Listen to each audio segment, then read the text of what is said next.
একটা জিনিস দেখাবো। এটা একটা খেলা।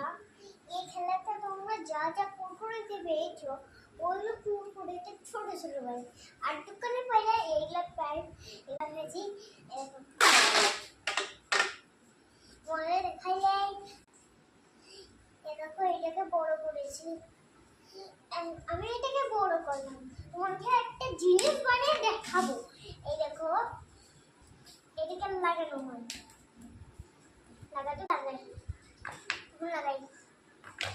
এই দেখো লাগিয়ে দিয়েছি। আবার প্লেটে দাও। আবার দেখো আবার আমি এগুলো সব